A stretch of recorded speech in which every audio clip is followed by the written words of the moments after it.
మాతృదేవోభవ. పాలు ద్రావెడు బుద్ధి చాలదే నా తల్లి, చేదు మృంగగా నేర్చు చిత్తమిమ్మ. ఉక్కాలు ఉంగాలు ఒప్పుకోరే తల్లి, పరుషవాక్యములు పలుకనిమ్మ. ఉపకారములు పొంది ఊరు దాటింపరే, తన లాభమును జూచు తత్వమిమ్మ. ఉయ్యాలలో గంగ ఓర్వలేరే తల్లి, దయ్యాలను గించు దర్పమిమ్మ. క్రొత్త బుద్ధులెల్ల గుర్రమ్ములై సాగ, పాత ధర్మ శకట పదమదేల. మొండి మనసునిచ్చి గండాలు దాటించి, నిలువ నీవే తల్లి నిత్యమల్లి, నిలువ నీవే తల్లి నిత్యమల్లి. ఏబిఎన్ ఆంధ్రజ్యోతి ప్రేక్షక మహాశయులందరికీ నవజీవన వేదం అనే కార్యక్రమంలో 626వ భాగానికి స్వాగతం పలుకుతాను. తరంగం, దశావతార ఘట్టాలు, వాటితో తనకి సముద్రానికి ఉండేటువంటి అనుబంధాన్ని కవితాత్మకంగా వర్ణిస్తూ రామావతారంలోకి వచ్చింది. రామావతారానికి సముద్రంతో చాలా దగ్గర అనుబంధం ఉంది. ఆ విషయాలే చెబుతోంది. నేనే అన్యాయం చేశానయ్యా, సరైన సమయంలో స్పందించకుండా. దశకంఠోద్వికటట్టహాసములు కవి, దశకంఠోద్వికటట్టహాసములు సీతన్ బట్టి గొంపోవు దుర్దశ, కంఠం మది నేలరాలిపడ. సీతన్ బట్టి గొంపోవు దుర్దశ, కంఠం మది నేలరాలిపడ. నాథా నాథా నాథాయంచు ఆ దేవి ఆర్వ, శివాలెత్తి తరంగ ఘోషమున బొబ్బల్ వెట్టి తిన్. నాథాయంచు నా దేవి ఆర్వ, శివాలెత్తి తరంగ ఘోషమున బొబ్బల్ వెట్టి తిన్. మానిని కృష నేత్రాంచలము అగ్ని ఖండికెలగరక్కెన్ నాదు గర్భంబునన్. అగ్ని ఖండికెలగరక్కెన్ నాదు గర్భంబునన్. సరైన సమయంలో స్పందించలేకపోయానే అని జడ పదార్థమైన సముద్రం బాధపడుతోంది. మనమందరం దీన్ని ఆదర్శంగా తీసుకోవాలి. అవసరమైన సందర్భంలో అవసరమైన మేరకు స్పందించకపోతే మనిషి కాదు, మహాయోగి అయినా ఉండాలి, బండరాయి అయినా ఉండాలి. మనం ఎవరం మహాయోగులం కాదు, కానీ అందరికీ తెలుసు. అంతటి యోగిత్వం ఎవరికీ లేదు, కానీ నిర్లిప్తత దేశమంతా ఆవహించింది. దాన్ని పోగొట్టడానికే ఈ మాట కావ్యంలో. దశకంఠ ఉద్వికట అట్టహాసములు, దశకంఠోద్వికట అట్టహాసములు, భయంకరమైన 10 ముఖాలతో నవ్వుతూ వికటాట్టహాసం చేస్తూ, ఎవడు రక్షిస్తాడో రండ్రా, ఈ ప్రపంచమంతా నాదే, నేను అనుకున్న ఆడది నాకు దొరకాల్సిందే అని భయంకరమైనటువంటి రాక్షస కామావేశంతో సీతాదేవిని లాక్కెళ్ళిపోతుంటే, సీతను బట్టి గుంపోవు దుర్దశ, ఆ దుర్దశకి తట్టుకోలేక కంఠమ్మది నేలరాలిపడ. నాథాయంచు నా దేవి ఆర్వ, అరిచి అరిచి అరిచి ఆ తల్లికి గొంతు నేలరాలిపోయిందయ్యా. ఎవ్వరూ రక్షించలేకపోయారు. పంచభూతాలు కూడా భయపడేటువంటి రాక్షసుడయ్యా ఆయన, ఎవరు రక్షిస్తారు? శివాలెత్తి తరంగ ఘోషమున బొబ్బలు పెట్టి తిన్. విర్రెత్తిపోయి నాకు తరంగాలతో ఎగసి ఎగసి ఎగసి ఎగసి పడుతూ ఆ రావణాసురుని అందుకుని ముంచేద్దామని ప్రయత్నించానయ్యా. నా వల్ల అవుతుందా చెప్పు? నేను అంత ఎత్తు ఎగరగలనా? భగవంతుడు నాకు ఆ శక్తి ఇచ్చాడా? ఎంత సముద్రాన్ని అయితే మాత్రం. కానీ గట్టిగా అరిచానయ్యా, తరంగాలతో ఘోష పెట్టానయ్యా. ఎవరైనా వింటారేమో, ఈ సముద్రం ఇంత ఘోష పెడుతోందేమిటి, ఏం జరిగిందో అని చూడ్డానికి వస్తారేమో, ఎత్తుకుపోతున్నటువంటి రావణాసురుని చూసి కనీసం ఎదిరిస్తారేమో జటాయువులాగా అని ఒక వెర్రి తాపత్రయం పడ్డానయ్యా. ఎవ్వరూ రాలేదు. చివరికి ఆ తల్లి కార్చినటువంటి కన్నీటి చుక్కలున్నాయే, అవి అగ్నిఖండికలయ్యే, నిప్పు కణాలయ్యాయ్యా. బహుశా నాలో బడబాగ్ని అప్పుడే ఏర్పడి ఉంటుందయ్యా. ఒక పతివ్రత ఆ శిరోమణి కన్నీళ్ల మించినటువంటి బడబాగ్ని ఉంటుందా ఎక్కడైనా? మానిని కృష నేత్రాంచలము అగ్నిఖండికలగరక్కెన్నాదు గర్భంబున. దశకంఠోద్వికటట్టహాసములు సీతన్ బట్టి గుంపోవు దుర్దశ కంఠమ్మది నెలరాలిపడ నాదాయంచునాదేవి ఆర్వ శివాలెత్తి తరంగ ఘోషమున బొబ్బల్ వెట్టి తిన్ మానిని కృషనేత్రాంచలము అగ్నిఖండికలగిర్కెన్నాదు గర్భంబునన్. కానీ కవి కాలం ముందుకు సాగిపోవచ్చు, కానీ కొంతకాలం పట్టచ్చు, కానీ తప్పనిసరిగా ప్రతి క్రియకి ప్రతిక్రియ ఉంటుందయ్యా. ఆవిడ కార్చిన కన్నీళ్లు నాలో అగ్నికంటికలుగా పేరుకుపోయి బడబాగ్నిగా ఉండిపోతే ఆ అగ్నిని చల్లార్చిన మహానుభావుడు కూడా ఉన్నాడయ్యా. కొండజనంగలేచి పవనంకూరమ్ము జంజామరుచండాకారము దాల్చి. కొండజనంగలేచి పవనాంకూరమ్ము ఝంఝామరుచండాకారము దాల్చి. వార్ధి పొడుగై సంద్రమ్ము దాటన్ వపుర్దండం వెల్ల చెమర్ప. వార్ధి పొడుగై సంద్రమ్ము దాటన్ వపుర్దండం వెల్ల చెమర్ప. ఈ లవణ సామ్రాజ్యము సేవాసుధా భాండంబై. ఈ లవణ సామ్రాజ్యము సేవాసుధా భాండంబై. క్షితిజాత బాష్పజనిత ఔర్వం వింత శాంతించడిన్. నా రోదన వినిపించుకున్నాడయ్యా, ప్రతిక్రియ జరిపించాడయ్యా. అన్యాయాలు అక్రమాలు జరుగుతుంటే అందరూ చూస్తూ ఊరుకోరు, హరిభక్తులైన వారు ఊరుకోరని నిరూపణ చేశాడయ్యా. భగవద్భక్తులు అంటే భజన చేసుకుంటూ కూర్చోవడం కాదు, గుడి చుట్టూ ప్రదక్షిణాలు చేయడం కాదు. లోకంలో జరిగే అన్యాయాల్ని అక్రమాల్ని ఎదిరించగలిగిన వాడే నిజమైన భక్తుడు. వాడు సమాజ సంక్షేమం మొత్తం కోరతాడు.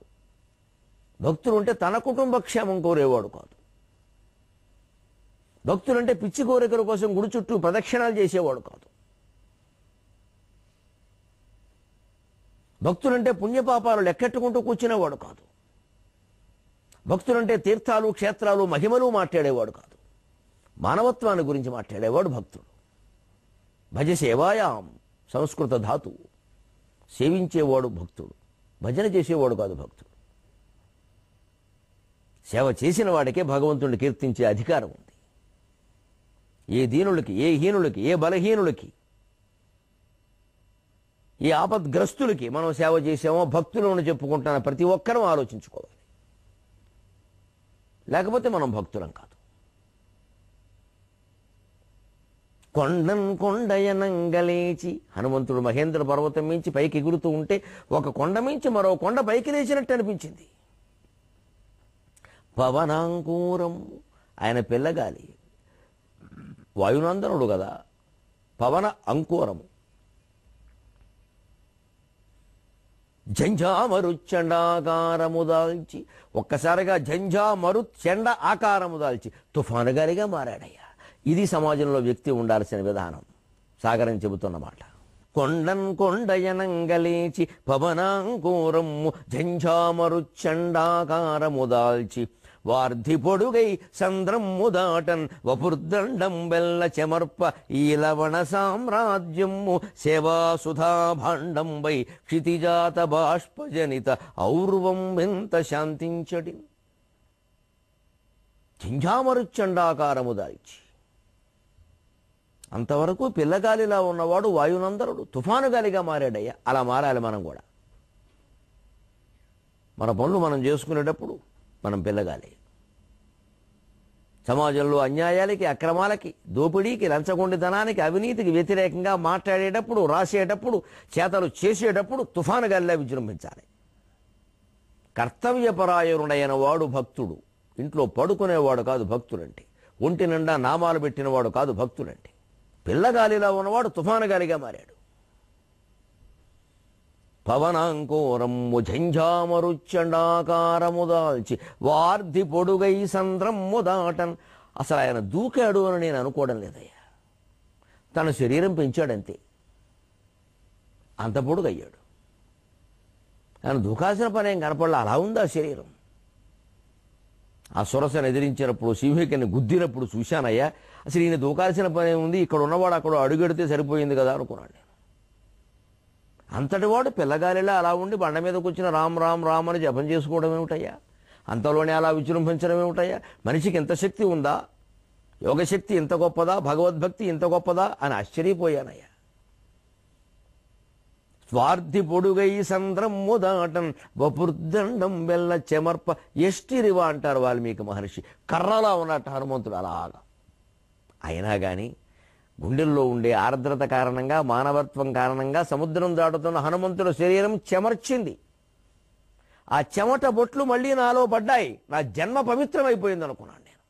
సీతాదేవి రాల్చిన అగ్ని కణాలకి ఇది సమాధానం అనుకున్నాను నేను. లోకంలో ఏ స్త్రీ కాదు, ఏ బలహీనులు కాదు, ఎవరు అనాథులు కాదు, ఎవరు బాధపడినా, ఎవరు సమాధానం చెబుతారో, ఎవరు వారి తరఫున మాట్లాడతారో, ఎవరు వారి తరఫున అవసరమైతే పోరాడతారో ప్రతివాడు వారు హనుమంతుడు. హనుమాన్ చాలీసా చదివేవాళ్ళు కాదు హనుమంతుడు అంటే. హనుమంతుడిని పిచ్చి కోరికలు కోరేవారు కాదు హనుమంతుడు అంటే. హనుమంతుడు తోకకి పూజ చేయాలా, మీసానికి పూజ చేయాలా అని దానికో మంత్రం దీనికో మంత్రం ఆలోచించేవారు కాదు హనుమద్భక్తులు అంటే. సమాజ సేవ చేసేవారు భగవద్భక్తులు. హనుమంతుడు సమాజానికే సేవ చేశాడు, ధర్మాన్ని కాపాడాడు. మనం ఏ ధర్మాన్ని కాపాడుతున్నాం ఆలోచించుకోవాలి. వీరాంజనేయ ముఖ్యం, భక్తాంజనేయ దాసాంజనేయ కాదు, వీరాంజనేయ ముఖ్యం. అటువంటి వాడు హనుమంతుడు. వపుర్దండం వెల్ల చెమర్ప, అది కర్ర అయితే కావచ్చు, నాకెందుకయ్యా. చాలామంది దేనికి స్పందించిన వాళ్ళ శరీరాలు చర్మాలతో ఉన్న అవి కర్రలతోనే సమానం. హనుమంతుడి శరీరం కర్రలా ఉన్నా స్పందించింది కాబట్టి అది మృదు మనోహరమైన చర్మం. అది శరీరం అంటే. బండ శరీరాలంటే దేనికి స్పందించకుండా ఇల్లు జరుగుతున్నా మన బతుకు మనం బతికిస్తున్నాం, మన గొడవ మంది ఏం అక్కల. పైగా వీలైతే ఇంకాస్త దోచేసుకుందాం. ఎండిపోతున్న చెరువులో ఎవడు చేపలు వాడు పట్టుకోవడమే కానీ చెరువులో చేపల్ని కాపాడే విధానం ఎలాగా, చెరువులో నీళ్లు నింపే విధానం ఎలాగా, ఈ దేశానికి పునర్వైభవం కలిగించే విధానం ఎలాగని ఆలోచిస్తున్నామా ఎవరైనా? అందరూ హనుమంతుడి పట్ల భక్తి కలిగిన వాళ్ళమే. 1000 మంది ఒక చోట చేరి చాలీసే చదవమంటే 1,00,000 మంది వస్తారు. హనుమంతుడు చేసినట్టుగా ధర్మం కోసం, రక్షణ కోసం ఏదైనా చేద్దామంటే ఒక్కరు మన వల్ల అవుతుంది ఏమిటండి? అవతార పురుషులు పుట్టాలండి అని కూర్చుంటారు చక్కగా. ఇది మన భక్తి. వపుర్దండం వెల్ల చెమర్ప ఈ లవణ సామ్రాజ్యము సేవా సుధా భాండంబై. అప్పుడు కదయ్యా, లేకపోతే నా బతుకే ఉంది. ఇది లవణ సామ్రాజ్యం, ఉప్పు కయ్య. ఎవరికి ఏమిచ్చాను కనుక నేను అన్నీ పుచ్చుకోవడం తప్ప. ఒడ్డున రాల్చింది నత్తగొలలు, గడ్డిపరకలే కదా, రత్నాలు మణులోని లోపల దాచుకున్నానని స్వార్థపరురాలని నాకు ఇప్పటికే పేరుంది. పైగా మీ కవులు కొంతమంది నాకంటే మేఘం గొప్పదని పొగిడారయ్యా అంది సముద్రం. అదేమిటి సముద్రమా, నీకంటే మేఘం గొప్పదా? నువ్వేమో ఇంత పొడుగుంటావు, ఇంత లావుంటావు, నల్లగా ఉంటావు, బోళ్ళు నీళ్లున్నాయి. మేఘంలో ఏమున్నాయి, ఇంతే ఉంటుంది. నల్లగా ఉంటే ఉండొచ్చు, ఎన్ని నీళ్లుంటాయి, నీకంటే మేఘం గొప్పది ఎలా అయింది అని కవి అడిగితే సముద్రం చెప్పింది. బల్లాలుడు ఒక కవి ఉన్నాడయా, సంస్కృతంలో నువ్వు వినే ఉంటావు. అవును, భోజచెంపువు రాశాటగా అన్నాడే. అవును, భోజచెంపువు రాశాడయ్యా. భోజ చరిత్ర, భోజమహారాజ్ చరిత్ర ఆయన రాశాడయ్యా. నాకు బుద్ధి వచ్చేలా రాశాడయ్యా. సంగ్రహైక పరప్రాయక సముద్రోపి రసాతలే దాతారం జలదం పశ్య గర్జంతం భువనోపరి. ఎందుకయ్యా సముద్రం, దిక్కుమాలిన సముద్రం? ఊరికే నల్లగా ఉండగానే సరిపోయింది, నీళ్లు ఉండగానే సరిపోయింది? ఎవరికైనా దాని నీళ్లు ఉపయోగపడ్డాయా? ఎవరికైనా నీళ్ళు ఇచ్చిందా? ఉన్న నదుల నీళ్ళు ఆక్కోవడం తప్ప. ఎవరికైనా ఒక్క మణి ఇచ్చిందా, రత్నం ఇచ్చిందా, వజ్రం ఇచ్చిందా? అన్ని లోపల దాచుకుంది. నత్తగొలలోనూ గడ్డి పరకలు బయటకు ఒడ్డున బారేసింది కాళ్ళకు గుచ్చుకునేలాగా. అన్నీ ఉన్నా కూడా ఎవరికి ఏమీ ఇయ్యని ఇంత పొడుగు సముద్రం కంటే అంతో ఇంతో ఉన్న నీటిని మొత్తం నేల మీద కురిపించేసి సగర్వంగా స్వచ్ఛంగా శరత్కాల మేఘంలా వెలుగుందేటువంటి మేఘం గొప్పది కదా. గర్జంతం దాతారం జలదం పశ్య గర్జంతం భువనోపరి. ఓ సముద్రమా, నీదన్నీ పుచ్చుకునే అలవాటు, అందుకే భగవంతుడు నిన్ను కింద బారేశాడు పాతాళ లోకంలో. నాకెవరికైనా ఇచ్చే అలవాటు, అందుకే నన్ను ఆకాశంలో ఉంచాడు అని. సముద్రం కంటే 1000 అడుగుల ఎత్తులో ఉండి ఆకాశంలో మేఘం గర్జిస్తుందయ్యా. ఇచ్చేవాడు గర్విస్తాడు, పుచ్చుకునేవాడు ఏడుస్తూ కూర్చోవాలి. లోకంలో దాతలుగా ఉండాలి మనం, ప్రతిగ్రహీతలుగా ఉండకూడదు. అందుకని అయ్యో ఏమీ ఇయ్యలేకపోయానే, ఏమీ చేయలేకపోయానే నడిస్తే నాకు హనుమంతుడు సమాధానం చెప్పి నా జీవితాన్ని ధన్యం చేశాడు, నా శరీరాన్ని పవిత్రం చేశాడు. ఈ లవణ సామ్రాజ్యము సేవా సుధా భాండంబై. ఓహ్, సీతాదేవిని తీసుకెళ్లిపోతుంటే దుర్మార్గుడైన రాక్షసుడు లాక్కెళ్ళిపోతుంటే రాలిన కన్నీటి పొట్లు భరించడానికే కాదు, అటువంటి సీతలని కాపాడడానికి వెళ్ళేటువంటి హనుమంతుల లాంటి వాళ్ళ శరీరాల నుంచి స్రవించే చెమట పొట్లు కూడా నా శరీరం భరించగలిగింది, ధరించగలిగింది, అలంకారంగా భావించింది. ధన్యమయ్యాయనని భావించానయ్యా.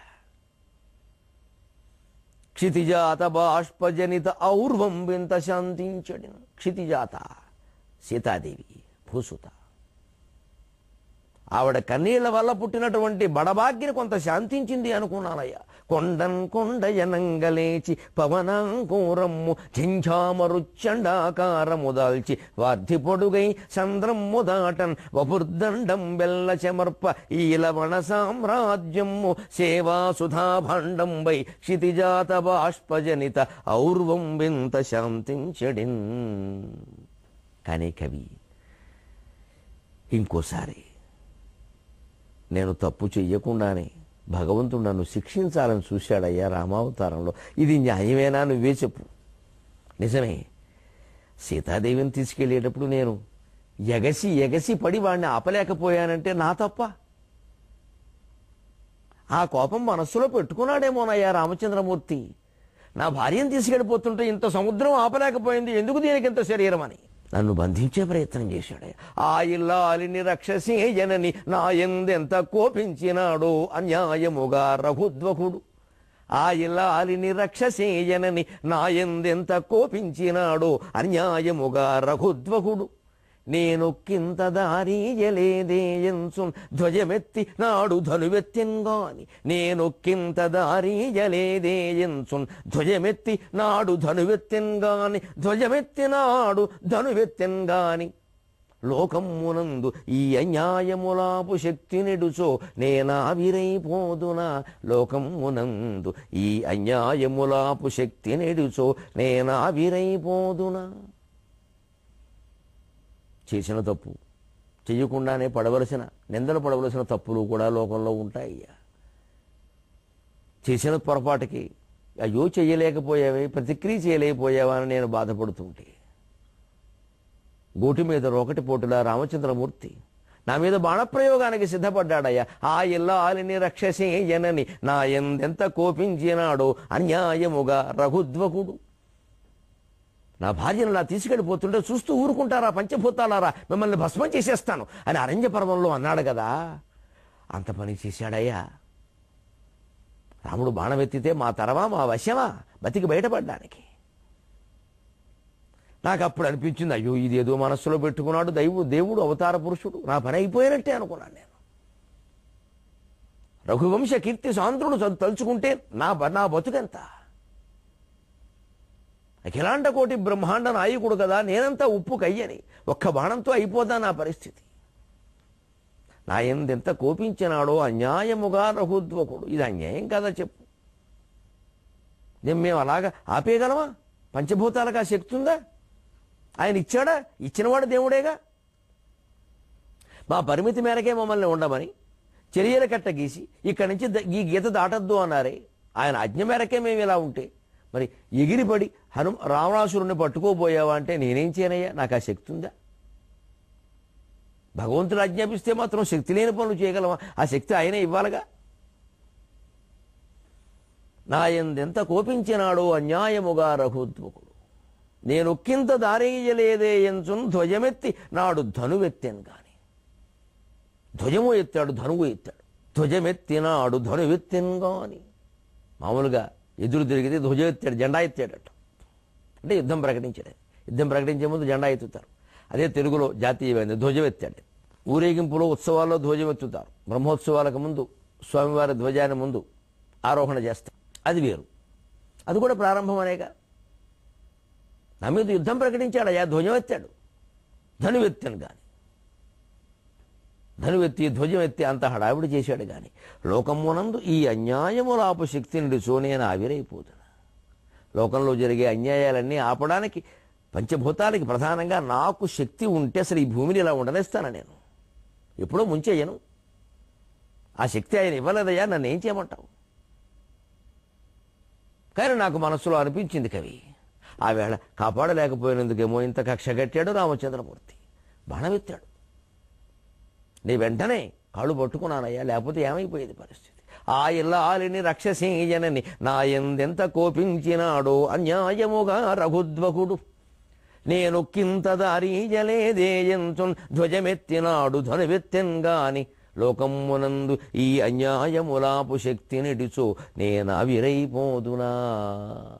ఆవేళ బల్లాలకి రాసిన పద్యానికి, అనేక రకాల వ్యవహారాలు చూసినటువంటి పాపానికి నన్ను నేనే పవిత్రం చేసుకోవడం కోసం ఆవిరైపోతున్నానయ్యా. సముద్రం రూపంలో నేను ఎవరికీ ఏమీ ఇయ్యలేకపోతున్నాను. కాబట్టి గ్రీష్మకాలంలో ఊష్మానికి ఆవిరైపోతే, ఊష్మమైపోతే, పైకి వెళ్ళి మేఘం రూపం ధరిస్తే, ఈ ఉప్పు నీళ్ళన్నీ మంచినీళ్ళు అయితే మళ్ళీ ప్రజలకేమైనా సాగునీరు తాగునీరు ఇవ్వగలుగుతాను అని అనేక రకాల అన్యాయాలు చూసి కూడా నేను ఆవిరైపోతున్నానయ్యా. మంచి కోసం ఆవిరైపోయినట్టే చెడు చూడలేక కూడా ఆవిరైపోతున్నానయ్యా. నాకే ఆ శక్తి ఉంటే ముంచేనా ఈ బాటికి భూమిని ఎన్నిసార్లు ముంచేసేదాన్ని.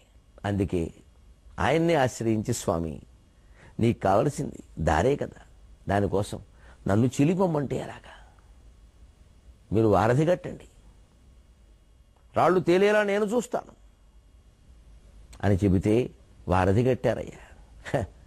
వారధి ఎవరు కట్టారో తెలుసా? ఉడుతల భక్తిభావములే ఊతముగా, ఉడుతల భక్తిభావములే ఊతముగా రఘురామనామమే జడధిని రాళ్ళు తేల్చినది.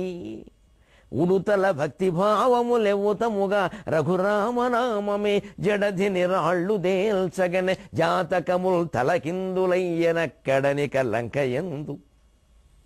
ఉడుతల భక్తిభావములే ఊతముగా రఘురామనామమే జడధిని రాళ్ళు దేల్చగనే జాతకముల్ తలక్రిందులయ్యనక్కడని కలంకయందు. జనకత్మజరాల్చిన బాష్ప బిందువే జడధిని ముంచె రావణుని జన్మము. జనకాత్మజరాల్చిన బాష్ప బిందువే జడధిని ముంచె రావణుని జన్మము. పుణ్యము నాకు దక్కగన్ రామాయ రామభద్రాయ రామచంద్రాయ వేధసే రఘునాథాయ నాథాయ సీతాయ పతయే నమః. భగవత్ కార్యానికి, ధర్మ కార్యానికి ఈ సృష్టిలో స్పందించని ప్రాణి ఉంటుందా? మురారి అనర్ఘ రాఘవంలో ఏమంటాడు? ధర్మం కోసం పాటుపడేవాడికి తిర్యం చూపి సహాయతి, అధర్మంగా ప్రవర్తించేవాడికి సోదరోపి విముంక్షతి. అధర్మంగా ప్రవర్తించేవాడిని సొంత తమ్ముడు కూడా విడిచిపెట్టేస్తాడు. ధర్మం కోసం పాటుపడితే పశువులు పక్షులు కూడా సాయం చేస్తాయి. అదే రామచరిత్రలో నాకు ఆశ్చర్యం కవి ఇప్పటికీ. ఉడుత, దాని శరీరం ఎంత? అది సముద్రంలో మునగడమా? దానికి ఏదో కొంత తడింటుకోవడమా? ఇసుకలో దొల్లడమా? అది వెళ్ళి వారధి మీద దొల్లడమా? కొంత ఇసుక అక్కడ రాల్చడమా? నేనేదో దీనికి సాయం చేసి, అబ్బా ఎంత పెద్ద ఇంజనీరు. కానీ లోకంలో ఇలాగే ధర్మకార్యానికి ప్రతి ఒక్కరూ సాయం చేయాలి, ఎంత చేయగలిగితే అంత. అందుకే ఉడతా భక్తి అనే మాట వచ్చింది ఇప్పటికి. ఏదో ఉడతా భక్తిగా చేశామని అంట. స్వామి దయాస్వభావం చూడండి ఎలా ఉంటుంది. భగవంతుడు కర్మఫలాలు ఎలా ఇస్తాడు అంటే, విష్ణు సహస్రనామాల్లో 3 నామాలు వరుసగా ఉంటాయి. విదిశో వ్యాదిశో దిశ చతురశ్రో గభీరాత్మ విదిశో వ్యాదిశో దిశ. అందులో దిశక అంటే, విదిశక అంటే కర్మఫలాలు ఇచ్చేటువంటి అధికారులకు కూడా కర్మఫలాలు ఇచ్చేవాడు అని అర్థం. వ్యాదిశక అంటే ఇంద్రాది దేవతలను సైతం ఆజ్ఞాపించగలిగిన వాడు అని అర్థం. ప్రత్యేకించి దిశక అంటే కర్మ అనురూపం ఫలం దదాతి అని అర్థం. ఎవరి కర్మఫలానికి తగినట్టుగా అందరికీ వేదశాస్త్రాలు చెప్పిన ప్రకారంగా వేదాత్మన ఫలం ప్రదదాతి అని అర్థం. దిశక అంటే అర్థం. శంకరాచార్య విష్ణు సహస్ర వ్యాఖ్యానంలో రాశారు. కర్మానురూపంగానే ఉంటుంది ఫలం. ఇక్కడ గమనించిన మీరు, ఉడుత ఆంజనేయుడు. ఆంజనేయుడు ఎంత ప్రయత్నం చేశాడు, ఉడుత ఎంత ప్రయత్నం చేసింది. ఇద్దరికీ రాముడు సమాన ఫలం ఇచ్చాడు. అంటే హనుమంతుడు అంత ప్రయత్నం చేశాడు, ఆయన ఆలింగనం చేసుకున్నాడు. అంతకంటే ఆయనకి ఏమి ఇవ్వలేదు. ఏం పురస్కారాలు బహుమతులు ఏమి లేవు. ఏదో ఒక హారం ఇచ్చాడంటారు, అది కూడా చివరిలో ఇప్పుడేం లేదు. దానికి అది ప్రతిహారంగా ఏమి ఇవ్వలేదు. ఏమీ ఇలా ఆలింగనం తప్పితే. దానికే హనుమంతుడు చాలా ఆనందించాడు. ఉడతకు కూడా ఆలింగనమే ఇచ్చాడు. గమనించండి, హనుమంతుడికి ఏమి ఇచ్చాడో అదే ఉడతకు ఇచ్చాడు. ఉడతకు ఆలింగనం అంటే ఏమిటి? ఇలా ఉడతని హనుమంతుని తీసుకున్నట్టు కౌగిట్లోకి తీసుకుంటే అలాగే దాని శరీరం అంతా కింద నుంచి జారిపోతుంది. స్వామి నన్ను కౌగులించుకునే విధానం ఇది కాదు అని చెబుతుంది. ఇంకో ఉడతను అడిగితే చెబుతుంది ఉడతను ఎలా కౌగులించుకోవాలి. అందుకని రాముడు ఏం చేశాడు? ఉడతను చేతిలోకి తీసుకుని ఇలా అన్నాడు. దాన్ని కౌగులించుకునే విధానం అది. అంటే ఇద్దరికీ ఆలింగనం ఇచ్చాడు. కానీ హనుమంతుల శక్తికి ఉడత శక్తికి ఎంత తేడా ఉంది? అందుకే లోకంలో బాగా బలవంతుడైన వాడు, బాగా ధనవంతుడైన వాడు, బాగా బలగం కలిగిన వాడు, పలుకుబడి కలిగిన వాడు ధర్మాన్ని కాపాడడానికి ఇంకా విస్తృతమైన ప్రయత్నం చేయాలి. వాళ్ళకి హనుమంతుడికి దక్కిన ఫలం దక్కుతుంది. మన బోటుగాళ్ళ మామూలు వాళ్ళం కూడా యథాశక్తి ప్రయత్నం చేయాలి. మనకే అదే ఫలం దక్కుతుంది. 23:30 గంటల్లో మళ్ళీ కలుద్దాం. యథాశక్తి తెలుగును కాపాడుదాం. సెలవు.